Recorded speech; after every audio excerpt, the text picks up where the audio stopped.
Θεωρούμε ότι η αύξηση του εκλογικού ποσοστού για τις επικείμενες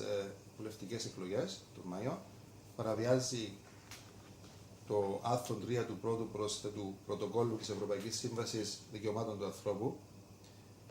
καθώς επίσης των Ευρωπαϊκών Οδηγών Ρύθμισης Πολιτικών Κομμάτων, ο οποίος υιοθετήθηκε από το Venice Commission. Μεταξύ άλλων, σύμφωνα με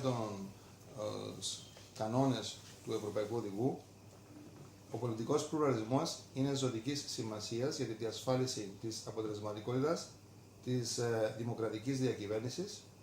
και παρέχει στους πολίτες πραγματικό λόγο στην επιλογή της διακυβέρνησης. Η νομοθεσία σχετικά με τα πολιτικά κόμματα θα πρέπει να προωθεί τον πλουραλισμό ως μέσο διασφάλισης της έκφρασης απόψεων, της αντιπολίτευσης και δημοκρατικής μετάβασης της εξουσίας. Επίσης, σύμφωνα με τους κανόνες αυτούς, οποιαδήποτε τροποποίηση στο όριο εκλογικού ποσοστού θα πρέπει να είναι σε τέτοιο χαμηλό βαθμό, ούτως ώστε να μην καταστρατηγείται η αρχή του πολιτικού πλουραλισμού. Σε πρόσφατη απόφαση του Ευρωπαϊκού Δικαστηρίου αποφασίστηκε κάτω από παρόμοιες περιστάσεις ότι η θέσπιση τέτοιου νόμου, τροποποιητικού δηλαδή 7 μήνες ή 8 μήνες πριν τις εκλογές,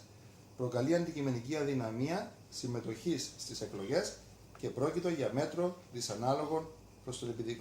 επιδιωκόμενο σκοπό. Θεωρούμε ότι στην Κύπρο, κάτω από τις σημερινές περιστάσεις, δεν θα έπρεπε να αλλάξει το ποσοστό, να διπλασιαστεί δηλαδή, για να πάει στο 3,6 και στο 7,8 μετά. Έπρεπε να παραμείνει, αλλά και αν ακόμα θεωρηθεί ότι είναι λογική αυτή η αύξηση του ποσοστού, σίγουρα δεν θα έπρεπε να ισχύει σε αυτές τις εκλογές, θα έπρεπε να ισχύει από τις μεθεπόμενες εκλογές.